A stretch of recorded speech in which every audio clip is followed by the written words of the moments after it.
50 बातम्या। अजित पवार यांच्यासह सुनील तटकरे, प्रफुल्ल पटेल हे लवकरच छगन भुजबळ यांची भेट घेणार आहेत। भुजबळ यांची नाराजी दूर करण्यासाठी त्यांची समजूत काढण्यात येईल आणि आपल्याला त्यात यश मिळेल असं तटकरे यांनी म्हटलंय। भुजबळ यांची नाराजी दूर करण्याचा प्रयत्न सुरू आहे। योग्य वेळेला भुजबळ यांची भेट घेऊ। पुढच्या 2 दिवसात या विषयावर पडदा पडेल अशी प्रतिक्रिया सुनील तटकरे यांनी दिली। अजित पवार यांच्या पुतळ्याला जोडे मारू नका, आपल्या भावना शांततेत व्यक्त करा असं कळकळीचं आवाहन छगन भुजबळ यांनी आपल्या समर्थकांना केलंय। छगन भुजबळ यांचं नाव कुणी कापलं माहीत नाही। भुजबळ पळणारे नाहीत, लढणारे नेते आहेत। ते त्यांची लढाई लढतील अशी प्रतिक्रिया उबाठाचे खासदार संजय राऊत यांनी दिली आहे। 2 दिवसानंतर अजित पवार यांचा पहिला फोटो समोर आलाय। आदिती तटकरे यांनी आज भल्या सकाळी अजित पवार यांची भेट घेतली आणि या भेटीनंतर शुभेच्छा देतानाचा हा फोटो आहे। विधिमंडळाच्या पायऱ्यांवर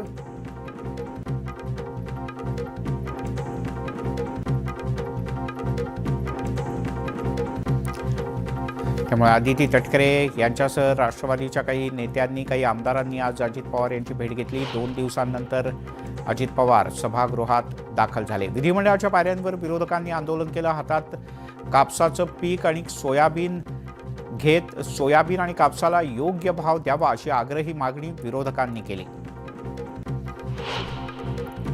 विरोधात निकाल लागला की विरोधक ईव्हीएमवर आरोप करतात। विरोधकांनी ईव्हीएमवर आरोप करणं सोडावं। सुप्रीम कोर्टानंही बॅलेटवर निवडणुका घेण्यास नकार दिलाय असा हल्ला उपमुख्यमंत्री एकनाथ शिंदे यांनी चढवलाय। उपमुख्यमंत्री एकनाथ शिंदे यांनी उद्धव ठाकरे यांच्यावरही टीका केली। याला भेट त्याला भेट आणि दुसऱ्या दिवशी घरी थेट असा टोला एकनाथ शिंदे यांनी लगावला। शरद पवार गटाचे नेते शशिकांत शिंदे यांनी अजित पवार यांची भेट घेतली। दरम्यान उपमुख्यमंत्री झाल्यानं अजित पवार यांना शुभेच्छा दिल्याचं ते म्हणाले। अजित पवार यांना राजकीय आजार नव्हता, त्यांची तब्येत खरीच बरी नव्हती अशी माहिती शिंदे यांनी दिली। तर पवार यांची साथ सोडणार नसल्याचंही त्यांनी स्पष्ट केलं। शशिकांत शिंदे विनाकारण अजित पवार यांना भेटणार नाहीत, विरोधी बाकावर जीव रमत नाही असं शशिकांत शिंदे यांनी मला सांगितलं होतं असा दावाही मिटकरी यांनी केलाय। राज राजापूरकर यांनी नाराज असलेल्या छगन भुजबळ यांची भेट घेतली। राज राजापूरकर हे राष्ट्रवादी शरदचंद्र पवार पक्षाचे ओबीसी प्रदेशाध्यक्ष आहेत, तसंच पार्लमेंटरी बोर्डाचे सदस्य आहेत। पीक विमा घोटाळ्याबद्दलची माहिती देण्यासाठी अजित पवार यांना भेटलो अशी माहिती भाजपचे आमदार सुरेश धस यांनी दिली। मी कुणाचं नाव घेतलं नाही, पण दादांना सगळं माहिती आहे असंही सुरेश धस यांनी स्पष्ट केलं। राज्य मंत्रिमंडळ विस्ताराच्या नंतर शिवसेनेकडे अनेक तगडी खाती आल्याची माहिती वरिष्ठ सूत्रांनी दिली। उपमुख्यमंत्री एकनाथ शिंदे यांच्या राजकीय शिष्टाईमुळे शिवसेनेला नगरविकास, गृहनिर्माण, उद्योग यासारखी महत्त्वाची खाती मिळाल्याची माहिती सूत्रांनी दिली आहे। उद्धव ठाकरे हे देवेंद्र फडणवीस यांना शुभेच्छा देण्यासाठी भेटले, त्यात खळबळ काय? राजकारणाच्या पलीकडे भेट ही राजकीय संस्कृती आहे अशी प्रतिक्रिया खासदार संजय राऊत यांनी दिली। राज्यात 1 मुख्यमंत्री, 2 उपमुख्यमंत्री आणि 42 मंत्री आहेत। हे बिनखात्याचे इकडे तिकडे फिरतायत, त्यामुळे एक नवा विक्रम या सरकारच्या नावावर झालाय असा टोला भास्कर जाधव यांनी लगावला। जो दुसऱ्याला संपवण्याची भाषा करतो तो स्वतःच संपतो। उद्धव ठाकरे यांना त्यांच्या अहंकारानं संपवलं असा हल्लाबोल राम कदम यांनी केलाय। राज्य विधिमंडळ हिवाळी अधिवेशनाचे पहिले 3 दिवस संपत असताना काँग्रेसला अद्यापही गटनेता निवडता आलेला नाही। या संदर्भात रात्री एक महत्त्वाची बैठक काल पार पडली। यात सगळ्यांची मतं जाणून घेण्यात आली, मात्र हा निर्णय अंतिमतः दिल्लीवरती सुपूर्द करण्यात आला। विधानसभेतील विरोधी पक्षनेते पदाच्या बद्दल सत्ताधारी महायुती आणि विधानसभा अध्यक्ष काय निर्णय घेतात याकडे सगळ्यांचं लक्ष लागलंय। दरम्यान महाविकास आघाडीत सगळ्यात मोठा पक्ष ठरलेल्या उबाठा पक्षानं विरोधी पक्षनेतेपद मिळवण्यासाठी हालचाली सुरू केल्याचं कळतं। लवकरच संस्थांकडून राजकीय पक्ष तयारीला लागलेत। याआधी सर्वच इच्छुकांचा लवकर निवडणुका होणार असा होरा होता। या खात्रीनं किमान 2 वेळेला अनेकांनी खर्च केला, पण तो फुकट गेला। मग आता पुन्हा खर्च का करायचा आणि कसा करायचा असा प्रश्न अनेक इच्छुकांसमोर। राष्ट्रवादी काँग्रेस पक्ष चिन्ह नेमकं कुणाचं याबद्दल सर्वोच्च न्यायालय आता थेट पुढच्या वर्षी सुनावणी घेईल.